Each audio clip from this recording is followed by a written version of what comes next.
Il vient de me rejoindre sur ce plateau pour la revue de la presse de Bonferré. Lui, c'est Moustapha Abdrahman Zongoma. Moustapha, bonsoir. Bonsoir Aminata Yamega, bonsoir aux chers téléspectateurs du groupe de radio et télévision Bonferré. Moustapha, l'armée nigérienne grossit ses effectifs pour sa montée en puissance. Ce sont 10 000 jeunes qui seront recrutés et formés cette année, nous apprend le quotidien gouvernemental Le Sahel. 10 000 jeunes de deux sexes seront recrutés dans l'armée nigérienne pour la campagne 2024. L'annonce a été faite mardi après-midi au cours d'un point de presse animé par le directeur des études stratégiques au ministère de la Défense nationale, le colonel-major Munkaila Soufiani, écrit le quotidien gouvernemental. Paru hier mercredi, ces 10 000 jeunes seront recrutés en vague de 5 000 chacune. D'après le colonel-major, la première vague de recrutement se déroulera entre le 1er et le 31 juillet 2024 en collaboration avec le ministère de l'Intérieur et le ministère de la Santé publique, tandis que la seconde vague interviendra à la fin de la formation de la première vague. Outre le renforcement des effectifs de l'armée, ce recrutement massif vise aussi à doter en personnel le commandement des forces de protection et de développement, le CFPD, récemment créé par décret numéro 2024-309-P-CNSP-MDN du 9 mai 2024. Cotonou et Niamey toujours en bruit, enjeu des intérêts économiques majeurs. Le chargement du pétrole brut nigérien à Sémé-Podji demeure toujours un casse-tête chinois. Selon le quotidien privé, l'enquêteur du mercredi 5 juin 2024.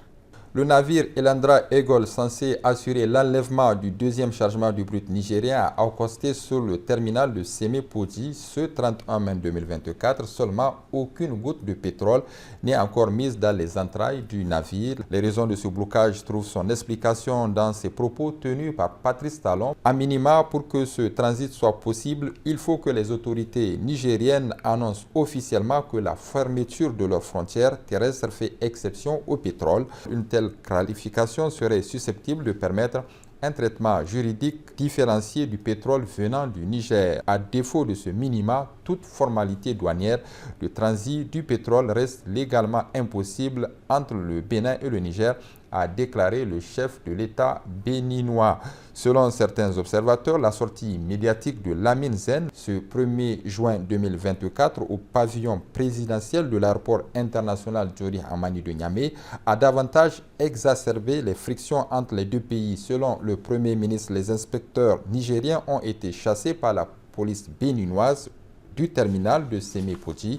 Lamine Zen a enfoncé le clou en accusant le Bénin de servir de base arrière aux auteurs de l'attaque le 20 mai du camp militaire de Boni dans la région de Tillabéri. Autant de suspicions qui ne sont pas de nature à favoriser la reprise du chargement du brut d'Agadem à partir du terminal de Sémé-Podji. La situation entre le Niger et le Bénin demeure une intrigue, une brouille interminable qui n'est certainement pas pour arranger les trois parties concernées par la commercialisation du pétrole brut d'Agadem, à savoir Niamey, Porto Novo et la China National Petroleum Corporation CNPC. Le Niger, qui veut booster son développement socio-économique par le truchement de la commercialisation du pétrole brut d'Agadem sur le marché international, est aussi en proie à une grande contrariété du fait de cette situation pour le moins alambiqués. Dans leur propre intérêt, Niamey et Porto Novo doivent trouver une solution à cette impasse politico-diplomatique qui n'a que trop duré. Les 146 000 tonnes de brut doivent au plus vite être transférées dans les cuves du navire Elandra Eagle. Les trois parties ont tous à y gagner. Et même si Aminata, nous venons de l'apprendre aujourd'hui, finalement, le Bénin a levé ce blocus.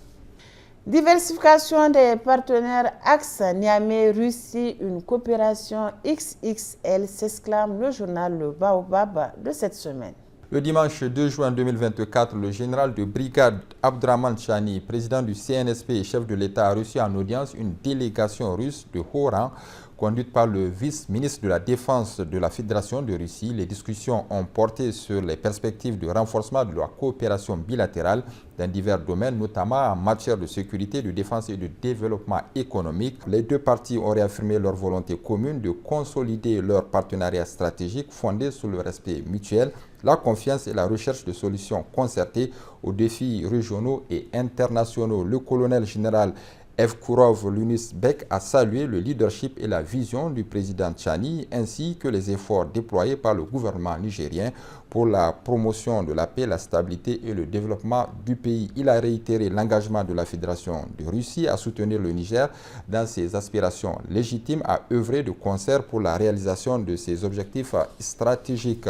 Cette audience au sommet s'inscrit donc dans le cadre de la volonté du Niger de diversifier ses partenaires internationaux afin de promouvoir une coopération mutuelle bénéfique avec les nations amies. Elle ouvre ainsi de nouvelles perspectives pour l'approfondissement des relations entre Niamey et Moscou dans un esprit de solidarité, de complémentarité et de respect de la souveraineté de chaque État. Par ailleurs, pour sa part, le président Abdraman Tchani a exprimé la gratitude du peuple nigérien envers la Fédération de Russie pour son soutien constant et multiforme, tout en soulignant la dimension stratégique et la portée historique de ce partenariat. Il a enfin appelé à une mobilisation accrue des acteurs économiques russes pour investir au Niger et contribuer à la mise en valeur de ses immenses potentialités dans une perspective de développement durable et de prospérité partagée. Enfin, Mustapha, procès de Bazoum en perspective. Bazoum et Mahmoud Salah prêts à tout pour freiner la justice. C'est l'interrogation qui barre la une du journal Le Canard en Furie de cette semaine. Dans quelques jours, Inch'Allah, Mohamed Bazoum sera fixé sur son sort judiciaire avec la levée de son immunité présidentielle par la Cour d'État.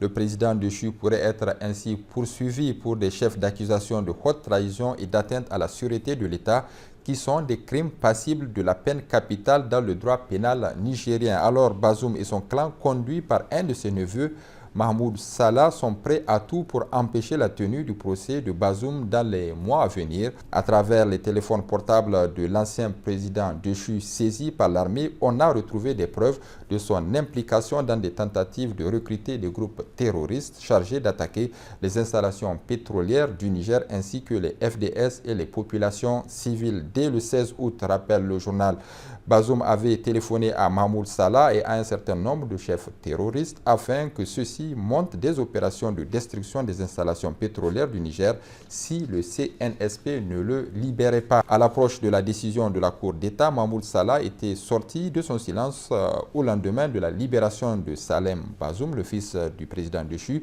pour renouveler ses projets criminels contre le Niger. À la veille de l'annonce du délibéré de l'audience de la Cour d'État initialement prévue le 10 mai 2024 dernier, Mahmoud Salah avait à nouveau renouvelé des menaces à l'endroit de WAPCO, lui demandant d'annuler le contrat de prêt-avance de 400 millions de dollars au profit du Niger. Il contactera le groupe terroriste UFPR pour engager des opérations planifiées contre les installations pétrolières d'Agadem. Le 4 mai 2024, il avait demandé au Front patriotique de libération, le FPL, d'attaquer les installations pétrolières du Niger, les forces de défense et de sécurité et les populations civiles nigériennes. Cela s'est illustré, selon le journal, par l'attaque perpétrée contre les positions des FDS nigériennes à Ségédine.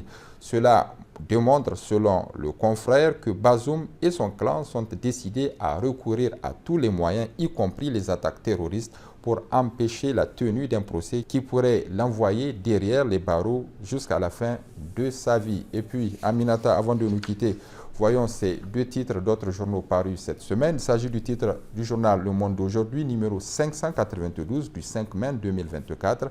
Issoufou Bazoum, la guerre des deux perdants.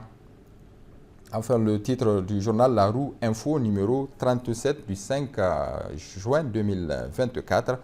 Incendie du siège du PNDS Tareya, quand est-ce que les auteurs du crime seront-ils châtiés par la justice? Mustapha Zongoma, merci. À la semaine prochaine, Inch'Allah. Merci Aminata Yamaga. Monsieur, dames, merci également à vous de nous avoir suivis. Ici se referme également cette édition d'information. Excellente soirée en compagnie de nos programmes. Bonsoir.